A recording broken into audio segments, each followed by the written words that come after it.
G'day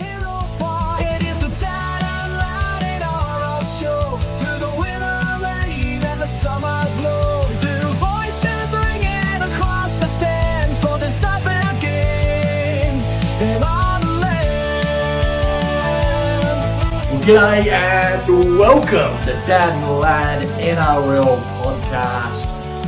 I'm Dad and this is Lad. Alright, we're going to do a review of the games from last week. Kicking off all the way back to Bulldogs Panthers. It's going to be a little bit different tonight. Basically, I don't have any notes. You've done all the work and...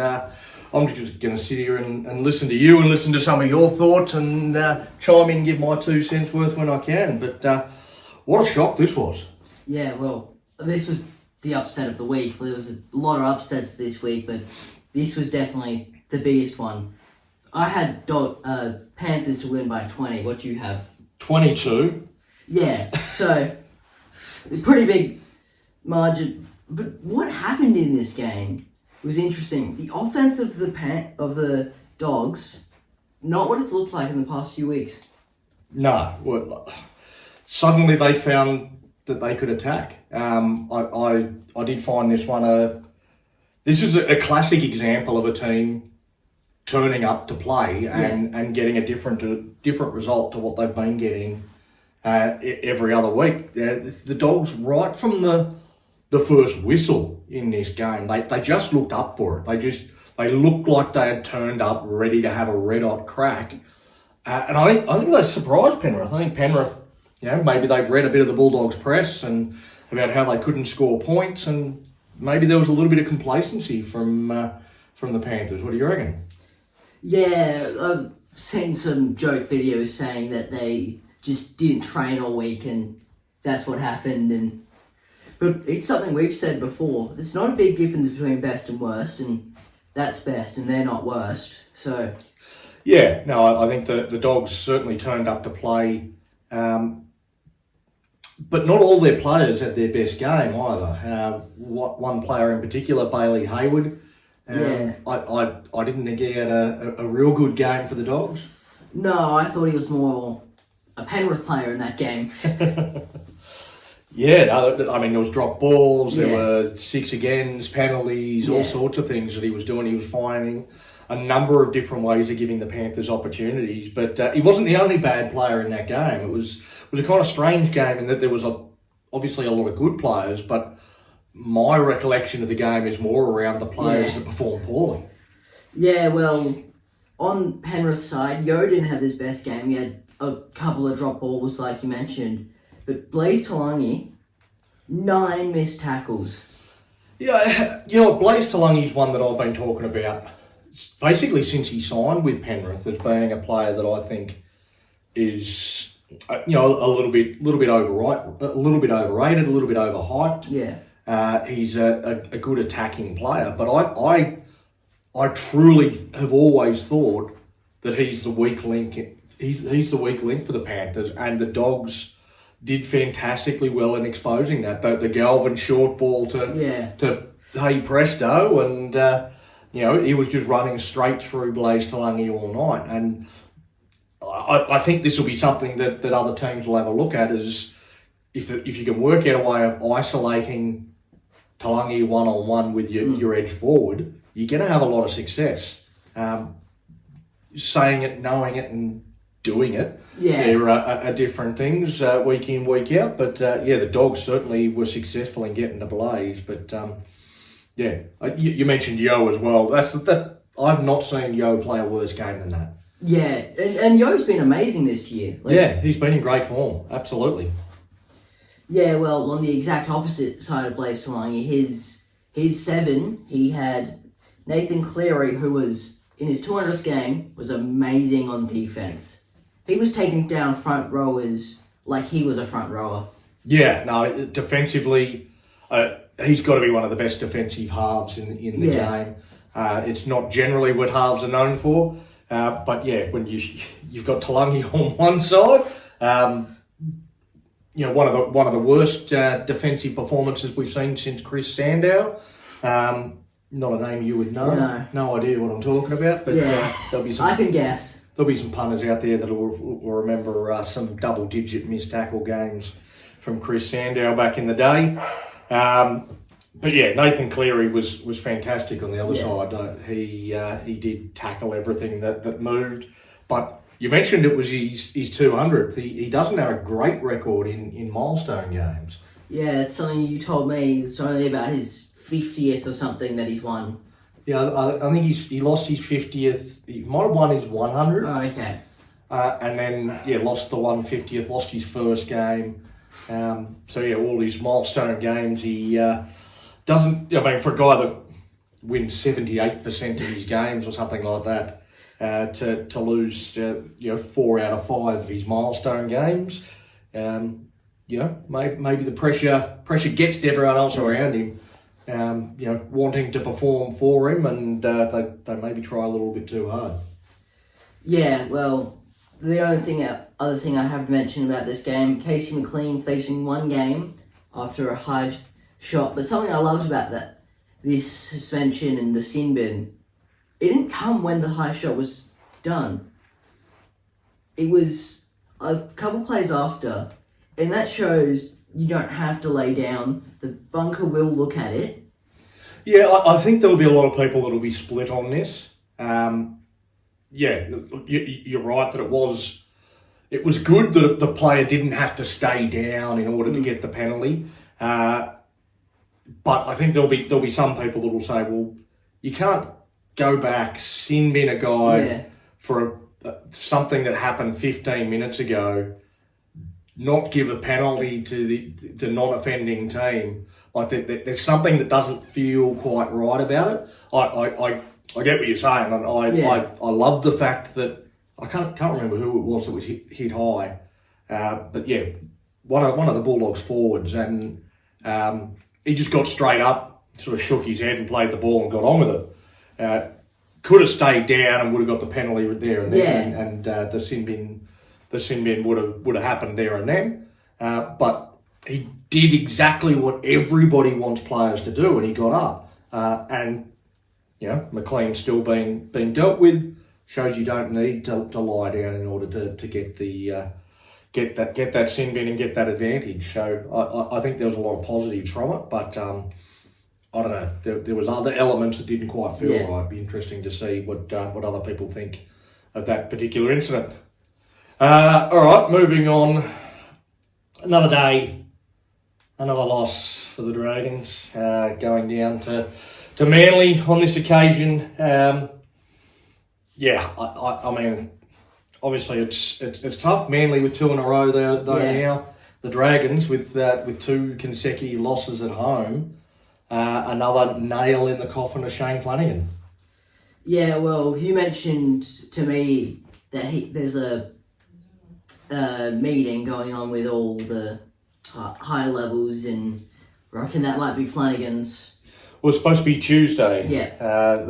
That meeting, so we might know a bit more for tomorrow's show.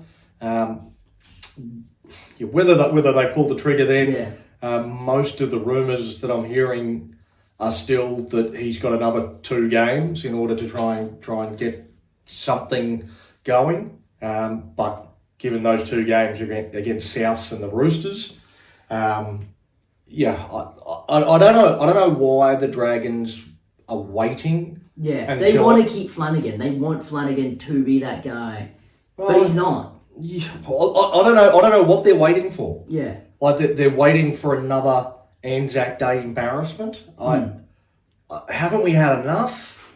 I don't know. I don't know why after 2 losses to let's say reasonably ordinary teams, average teams, in the Cowboys and Manly at home, that should be enough. That should be enough for me to say, see you later, Shane. Yeah. But they're dragging their feet. They're making the whole thing a bit of a circus. If I'm honest, it's in the media every day. Everyone's asking questions about it. You go on SEN radio, or you go on NRL 360 or any of the other broadcast rugby league TV shows.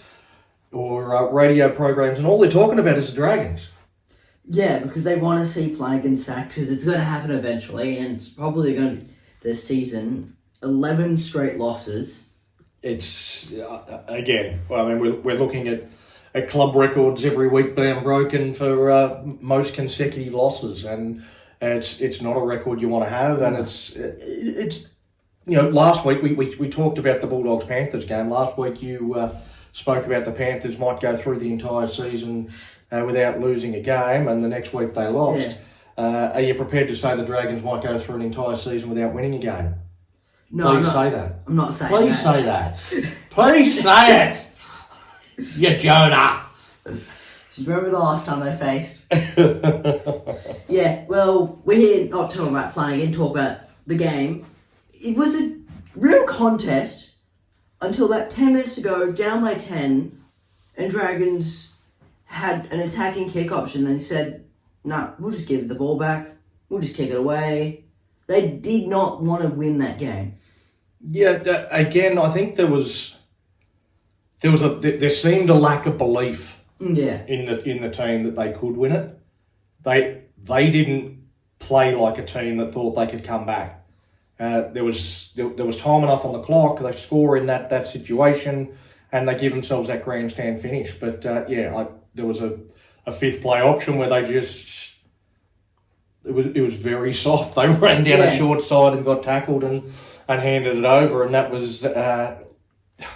was symbolic of how they played during that game.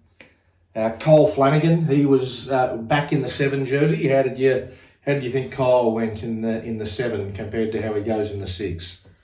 Well, he obviously was injured the week before, so it's been a bit since he's played, but he was very average. He kind of did the job, and he did what the Dragons did, and at least they scored this week. Yay! Little wins. No, I'll go a little harder and say it made no difference. Cole Flanagan being in the 7 compared to what he does in the 6. I don't think it made much difference to Daniel Atkinson being in the 6 compared to what he's done in the 7. It's combinations that don't work, and just keep trying the same thing over and over again. I suspect it's an indication that the coach doesn't have faith in the rest of the squad, and rightfully so. There's not really a lot of depth there. People will talk about the Dragons being first in New South Wales Cup, but there's not a lot of players in that New South Wales Cup squad that are going to come into the NRL side and make a hell of a lot of difference. I think the Dragons' top 30 squad is just 30 reserve graders. Yeah. Everybody's around about that same level. They're all reserve, very good reserve grade quality, but there's not enough actual NRL talent through that squad, and that's why they keep getting found out by teams that have people like Hamole Olakau'atu who can find you out. Yeah, well, let's talk about Manly. Go away from the Dragons for a bit. Fosball, forwards took a bit of a step down. Not a huge step down. Olakau'atu was 3rd overall for Manly, and he had 184, but not really many forwards up there for them. Yeah. Again, I mean, they're not all going to run 200 metres every week. Yeah. I think those numbers that their forwards put up last week, again, was more to do with how much ball the Dolphins gave them. If you give a team 80% of the ball, then the forwards are going to all put up pretty big numbers, where it was a bit more 50-50 in terms of possession in this particular game. So I don't think it had as big a big on the outcome. But I see you've got some stick though for Moses Sully. Say it to his face. For not saying it to his face, but he's been too slow. You've mentioned this, and it doesn't give his winger enough trust. So say it to his face and then run, because he won't catch you. Yeah, well, who he was matched up against, Ruben Garrick. He had 240 run meters and 2 tries. Yeah. That's the most run meters in the game. Not sure about tries, but I'm sure it'd be up there. 2 tries. Yeah, and again, his lack of speed, it got found out a couple of weeks ago, and again, he was too slow in closing down space on the inside, and they were just able to cut him to ribbons a little bit again in this game. I think he has had some good performances, but this certainly wasn't up there. One of the controversies that I do want to raise about this game, and I don't know if you've seen the Dally M voting for this round, but one of the 2 judges in the Dally M's gave the man of the match in this game to Tyrell Sloan. He played that game? Yeah, he was very average. I don't think he made a big difference taking... Obviously, Gutherson's injured, not just chosen to be taken out, but I don't think it was much of a difference of Gutherson or Sloan. He obviously has the speed on him, but he didn't really need the speed. I wouldn't have had Sloan in the best 4 or 5 Dragons players, let alone the man of the match in a game that they lost pretty convincingly to Manly. There was certainly a lot of Manly players that I would have had ahead of Tyrell Sloan. So whatever that judge was watching, I don't think it was a Manly versus Dragons game. I don't know whether that was Tyrell Sloan highlights on YouTube, but you cannot give Tyrell Sloan man of the match in that game. And I think it's shocking that the judges that are making these decisions aren't named, because it's ridiculous. It completely devalues the Dally M award, some of the decisions that are being made. I just don't understand it. I don't understand how you can give to Tyrell Sloan man of the match in that game. Maybe a bit of a confidence booster for the young lad, but I think even he would tell you he wasn't the best player on the field in that contest. Yeah, I think it was probably watching one of their New South Wales Cup games. Maybe. He has been good in some of them for sure.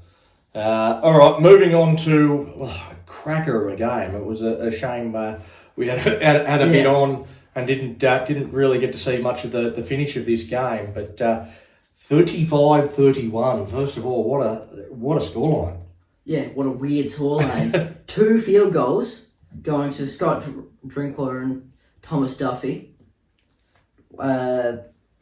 There were very late field goal with 74th and the 76th minute. But then Tom D had a huge run which set up Lukey for a game-winning try. Almost right after that field goal by Scott Drinkwater. Yeah, well, I mean, a huge moment for Tom Duffy, a young halfback who was at the Cowboys last year. He made his NRL debut with the Cowboys last year. He started the season as their halfback, but didn't go well and quickly found himself dropped from the team. At the end of the year, he's been shifted on. The Cowboys deciding to go in a different direction, and he's ended up at Brisbane playing against his old side to kick a field goal in the 74th minute of the game to put his side in front by 1. That would have been an enormous moment, a big confidence booster for the kid. But pretty quickly cancelled out. Scotty Drinkwater doing the same back, and then Lukey preventing us from going into Golden Point with a fantastic try, and just again the All Queensland derby doesn't let us down. It was a cracking game. Yeah, it was a real thriller. I was convinced this one was going into overtime. I forgot this one didn't go into overtime. Yeah. But the Broncos, they've got a hell of a lot of injuries. They lose this game, and now they've lost another key player to he was sin binned in this game and picks up a couple of game suspension in Paddy Carrigan. Yeah, well, I think the question's raised. Who's their captain? Yeah, well, I mean, everyone who could be their captain is either injured or suspended. Do you go paint Haas and whenever there's a challenge, you just scares the ref into saying yes? Maybe, or you go, Ezra Mam. He's the kind of fine, upstanding citizen that all the other Brisbane Broncos players should follow. Yeah, even the Broncos fans love him. Yeah, no. It's going to be interesting to see who is named captain. But wasn't there a game this week where we were looking at the team list and couldn't work out who the captain was? Yeah, I believe that was. I think it was Roosters game. Yeah. Might be wrong. Yeah, well, going over to one that we saw in Optus in Perth, Rabbitohs Raiders. Have the Raiders taken the win by 2, 34-36, 70 points scored in this game. It looked like a good game. It always was a good game. It was only lost by 2. Jai Gray, though, huge out. But I asked the question, where do you go here in player-wise? What do? Do you put Latrell back or do you bring Matthew Duffy into the side? Are you talking about for next week? Yeah. Yeah. Yeah, well, again, it's going to be interesting tomorrow to see who they've named. There is a rumour about from the mole. He is saying that it looks like Duffy might come in to play against his former side. There is also a question mark as to why they are allowed to bring in Matt Duffy. He doesn't have an NRL contract. He's only got a New South Wales Cup contract. So my understanding is that they would need to get special permission from the NRL to be able to use Duffy. Whether the NRL would approve that, given they do have Latrell who can go back to fullback. I don't know. I don't know how that all works and what criteria the NRL actually looks for in that situation. But they need to come up with something better than what they did on the weekend, because what they did on the weekend in this game against the Raiders did not work. And Simi Sasangi just carved up that side of the field. Tallis Duncan, he was probably man of the match the week before. Yeah. But just got beaten time and time again by Simi Sasangi when he got shifted out to the centres and Latrell went back to fullback. I can't understand why they did that when they had Ed Cossey sitting on the bench. Yeah, well, it's something I mentioned before the game. Why does Tallis Duncan keep on coming into the centres? Campbell Graham's on the wing, bring him there. He can replace Latrell, and then bring Ed Cossey, who you mentioned, who is just waiting to be able to play for South. He's waiting for the moment. He wants to play an NRL level, and he wants to get up there. But they won't let him. He was just there to watch the game. Yeah, it was very, very similar to the week before, the Bronson Cherry situation, where they had him on the bench when Stephen Crichton got injured, and they, for whatever reason, I don't care what Gus Gould said, he's full of shit, they decided not to bring Bronson Cherry on to replace Stephen Crichton centre for centre. And Wayne Bennett, to me, made the same mistake in this game. I hate to criticise the greatest coach of all time, but it seemed to me like there was a plan as to how they were going to use the bench, and regardless of what happened, they weren't deviating from that plan. They had Brendan Smith starting, Peter Marmazelis came on, they used Jaden Sullivan in some weird random hybrid role, and they wanted to make sure he got on the field. And then you've got your two forwards that are going through the rotation, but you could have just decided not to use Jaden Sullivan. Him coming on wasn't impactful at all. It didn't work for them here against the Raiders. Not sure what the thinking was, or what role he was playing, because all the halves were out there at the same time. So was he in a 13 type role? I just don't understand what they were using Sullivan for. They could have not used him, and they could have put Ed Cossey onto the field and had an actual outside back playing in the outside backs, and I think they win this game if they do that. Yeah, well, I don't even remember when Jaden Sullivan came off, because he didn't make any impact. He didn't change the game at all. When we were at the captain's run, he was in it a lot, and it was Wayne Bennett felt like he wanted to play Sullivan, and there was no point in playing him. But he felt, I did a lot of training with him on the weekend, have to play him. And the truth is, he shouldn't have played him. He was not the player they needed.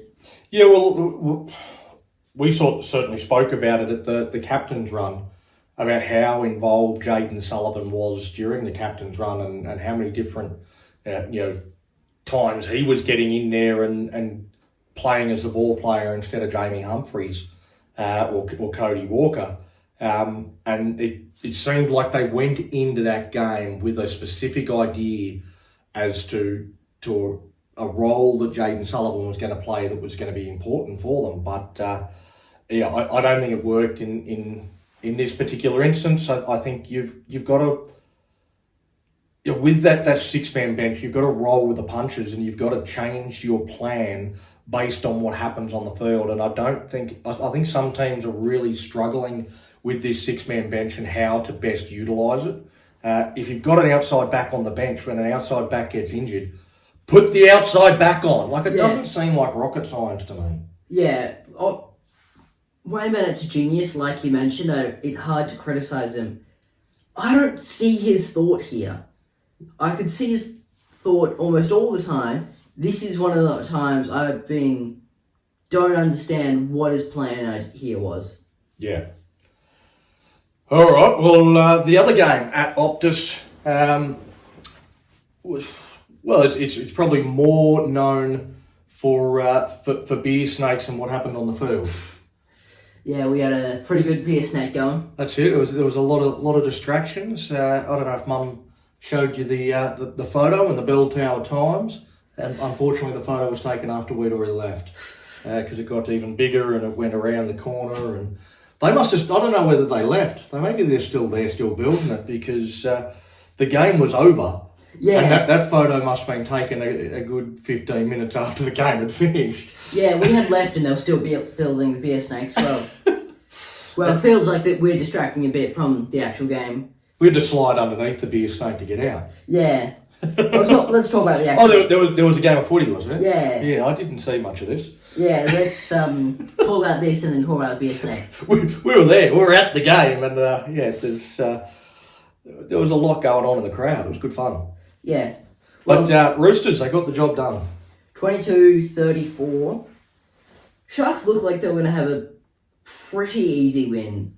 Not an easy win. It was still a close game. Well, they led 22-6. Yeah. They were well and truly in control of this game. And then the sun started to fade down a bit, and the solar power was running out, and Roosters said, "Okay, we'll take this." Yeah. Well, I did tip the Sharks because they are solar powered.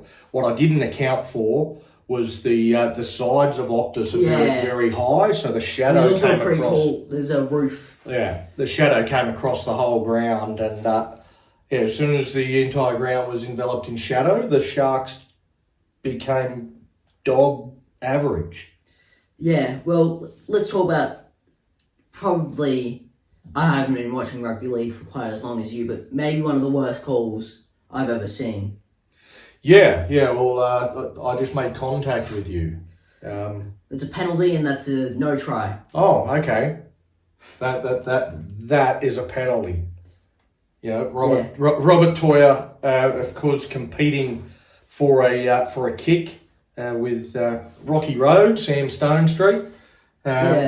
And literally came past and just brushed him before the ball got there, and that was enough for a no try.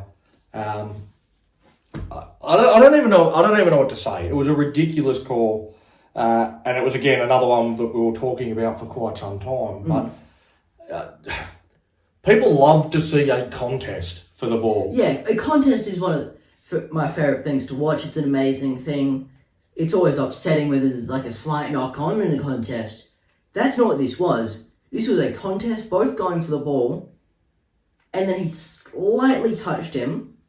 But it wasn't even hard contact, diving into him, or anything like that. No, his front of the arm, front of the hand, slightly touched Stone Street. I don't understand. Like, yeah, what is the game becoming? And yeah, and there were probably a couple of calls in this game.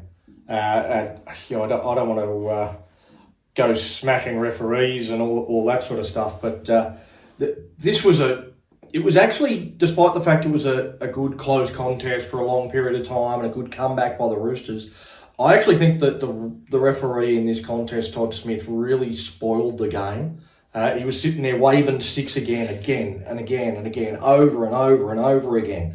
That bell, that ding, I don't remember hearing it hardly at all during the Raiders South game, and it was just constant doorbell going off to the point where I had a headache in this Roosters Sharks game. I'm not sure exactly what the set restart count finished up, but there was something like 12 set restarts in the opening 40 minutes. It was 9 in the opening, in the start, but yeah, that is too many.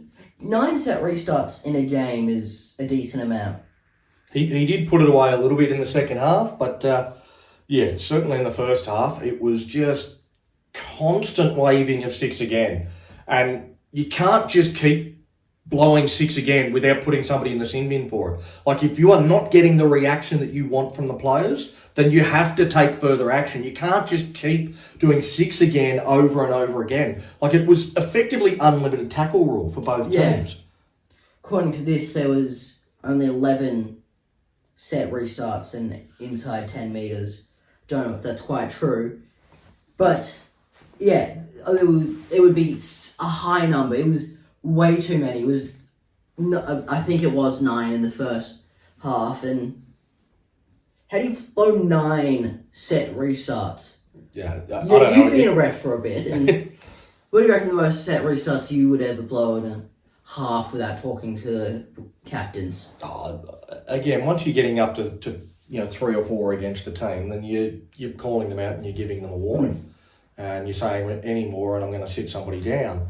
That never happened. That conversation never happened. Yeah. But yeah, it certainly felt like being at the game, and I guess we don't get to go to a lot of games, but being at the game, it felt like there was a hell of a lot of six agains in that second game compared to the first. And in terms of the quality of the game, I think it had an impact on the game as a spectacle. I think that the refereeing in general was a lot poorer in that second game than it was in the first. Yeah, well, Todd Smith has never been my favourite ref. Yeah, the thing is though that he was okay the week before. Like he bit of biased over here, so can't fully. But I thought there were signs of improvement. But he seemed to go back to his pedantic self in this game. But anyway, enough about the refereeing. The Roosters, I mean, they came home. What was it, 34 points to 4 or something after the start from the Sharks. The Roosters just stormed home and got a very good win over here in Perth. Yeah, talking about storming, we have the Storm. Melbourne Storm. Well, they're not storming anywhere though, are they? No. They're storming off out of the room and gonna go and sulk for a bit, because this is, again, I haven't done a lot of research for this show, but I read somewhere that this is one of their worst starts to a season in their entire history. Oof. Well, it's been 11 years. I'm sure if you're a Warriors fan, it would feel like a long 11 years. But the Warriors have beaten the Storm again. It's funny, like I have memories of the Warriors actually having a really good record against the Storm. So I was surprised when I sort of saw this stat in preparation for last week's Tuesday show. The team list Tuesday show, and seeing that they hadn't actually won for 11 years. My memory obviously goes a bit further back than I thought. But it's been a long time between drinks. But 38-14, the Warriors. I mean, it was good to see them back. Do you bring Luke Metcalf back, because they are undefeated when he doesn't play? I think you have to bring the question, and I don't think you bring him back just because you think he should start. But something interesting about Storm, this is their 4th loss in a row. Yeah. And they've only beaten 2 teams, and that's the Mighty Dragons Hey. and the Mighty Eels. And the Eels have now conceded 50 twice. And The Dragons haven't won a game. Yeah. And the Dragons were leading this game with 20 minutes to go. Yeah. So in the 60th minute, it was even further than that. It was like 17 minutes. Like it was... Yeah. And they were leading. That Pappy and Coates, obviously Pappy's not returning, Coates isn't for a long time. What are they without him? What are they without them? Yeah, well, I mean, Nelson Asofa Solomona as well as another one. I know he was suspended all the time, but something in their forward pack that they're missing. We've talked a little bit about Suafaa Longo and his issues defensively, and teams starting to target that and expose that. The Storm not really having a lot of depth and a lot of options. They've kind of got to stick with Sewer and unless they, unless they bring in, to bring in Nick Meaney to fullback or do a bit of a reshuffle to their back line, but they don't have a lot of options. And, we saw in the sheds of this game at half time, Craig Bellamy just giving players an absolute dressing down. Joe Chan gave a bit of back chat and Craig Bellamy was into him. But it was 18-14 at half time. So Craig Bellamy going off his nut got absolutely zero response from the players. If this was any other coach other than Craig Bellamy, you'd say he'd lost the changing room. By watching the way that he behaved at half time and the fact that the Storm players didn't respond, they did not come out and play for him at all. And I've never seen that before from a Melbourne Storm team. It's not what you want to see, but it feels like they all felt the yelling and they were like, I'm not playing for him. I don't like him anymore. It felt like they were offended. It felt like he didn't actually tell them how to come into this second half and win the game. And clearly, even if he did tell them something, it was not enough.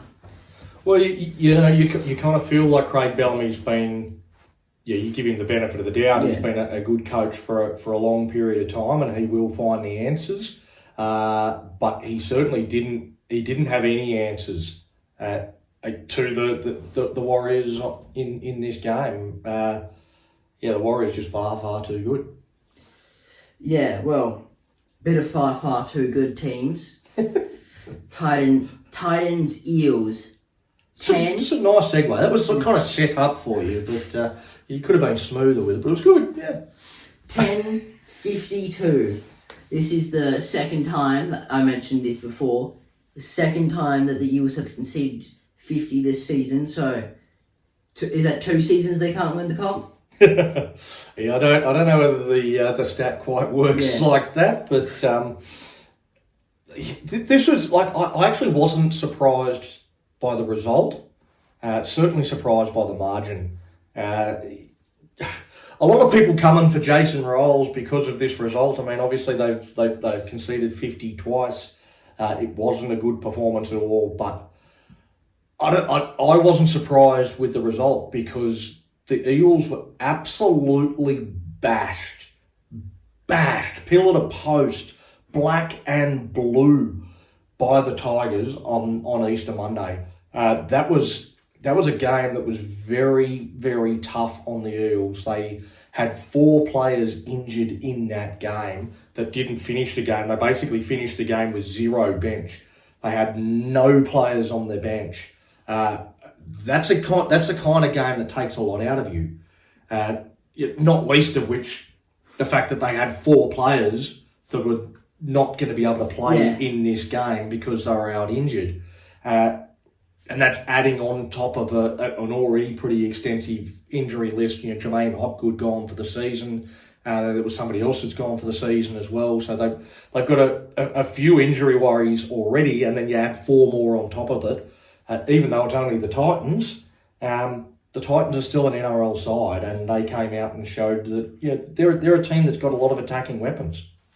Yeah, well, he showed his ability to help Keanu Kinney. He had 3 try assists, 4 line breaks, 265 run meters, and 2 line break assists. Yeah, Keanu Kinney was outstanding in this game, and the Eels really couldn't handle him. And that probably gives you an indication or gives other teams an indication as to the type of player that you want to make sure is in your team if you're playing against the Eels. You talk about the fact they conceded 50 twice. One of them was against the Titans with Keanu Kinney. The other one was against the Melbourne Storm with Su'Afalongo. So if you've got one of those small players like a Jai Gray or somebody like that can teleport from here to here and then zip through a line like Kenny and Farlongo seem to be able to do, the Eels don't seem to be able to handle that kind of player at all. Yeah, don't see how that. Obviously, not every team has that, but if you have that and you're versing the Eels, even if they're in your New South Wales Cup team, be asking to get them up there.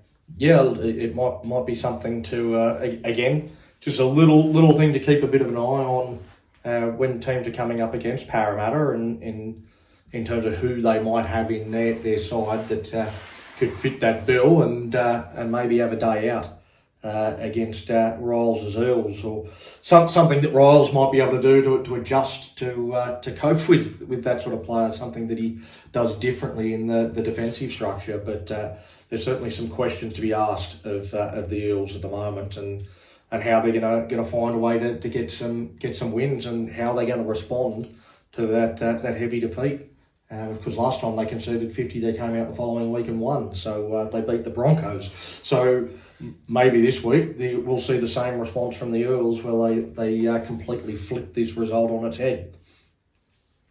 Yeah, well, maybe back in them next round. Don't trust me. I only got one right lot this week, so. This is the one you got right, though.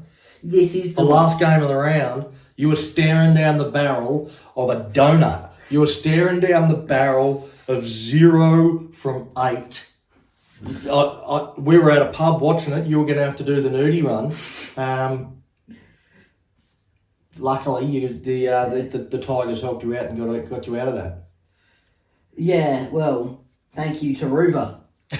4 tries and 5 line breaks.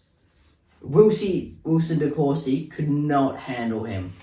Yeah, Wilson DeCourcy, an Australian schoolboy, a very good young centre, but it is probably a questionable decision to bring him into the side. It wasn't just him. I think Greg Marzu had a bit of a horror as well. But I mean, he was next to DeCourcy, and I think that whole the connection wasn't there, and the Tigers. They exploited the fact that Bradman Best was out, and with a rookie in the centres, it was a pretty good day for Taruva, as you said. But I thought James Schiller might have been a better option for the Knights rather than DeCourcy. As I say, a very good young centre with a bright future, but. His confidence will take a big hit from that, and maybe it's a lesson to other clubs that are looking to bring in young players, is to make sure that when you bring him in, they've got the right structures around them to allow them to be successful. Because this could be damaging for his career. That's how bad a performance it was. Yeah. He's got to go back to the drawing board, and it'll be a test of his resilience as a player and a person. But I think he's got the talent to still make it. But there's going to be a lot of questions after he got his pants pulled down. You got to keep yours, but Wilson DeCourcy not quite so lucky. Yeah, well, Dream Buller also helped me with this one. He had 2 tries, 1 assist, and 190 run meters. Yeah, I mean, Dream Buller, another one that's being talked about as possibly going to the Dragons. He might not want to. We probably haven't spoken about it, but Jack Attard, who the Tigers have got down in the New South Wales Cup side, another good young fullback that might be part of the reason why they wouldn't fight too hard to keep Buller. But Buller, proven at NRL level, still only young himself. He's got all the skills. I don't see why the Tigers would be happy to let him walk at all. And a performance like this shows you everything that he can do and everything he can bring to the side for another decade or more. While I don't think he's going to be a rep player or a superstar in that sort of representative arena, I think a very, very, very good NRL fullback. And the Tigers, they should be looking to lock him down long term, I think. Yeah, well, I think they definitely would be. The Segway actually seems closer than it was. Knights obviously losing, but Tigers 42-22, big difference, 20-point difference. But watching that game, we left when the Tigers scored the first try in the second half, because it was over. Yeah. Yeah, no, I think they added a little bit of respectability to the scoreline, and that's about it. But the Tigers far too good. I mean, the 20-point win is still a big win. That might be the only disappointment that Benji Marshall would have, that they didn't go on and eliminate the Knights from season 2026 by putting 50 on them. But it was still a comprehensive performance, and the Tigers joined the Panthers on the top of the ladder. Yeah, well, what even is that? Tell me Panthers top of the ladder, I believe. You tell me Knights are top of the ladder. Well, Tigers, not Knights. Tigers, sorry. Tell me the Knights are top of the ladder. I know you're lying. Well, yeah, I would be. Yeah, I do that. All right. Well, we got the Tuesday show, Team List Tuesday. There's going to be certainly always a few talking points from teams, but a few suspensions that we've mentioned, a couple of injuries to teams that is going to certainly create some discussion as to whether coaches have done the right thing or the wrong thing, or toss a coin and we'll sit on the fence. But before we leave, what's the match of the round for next week? Oh well, I think I have to steal yours. Dragons Souths. It's going to be a good game. It's the only game, mate. It's the only game. It's a showdown between me and you. The only game that matters. Yeah, well, it's going to be our first win of the season. Remember last time you versed? Well, Donut. 40-0. Yeah, well, remember last year after the Perth game? What happened to you guys last year after the Perth game? Hold that thought. Think about it. Do some research, and you can tell me on tomorrow's show. But Dad and Lad NRL podcast. Hey-ya!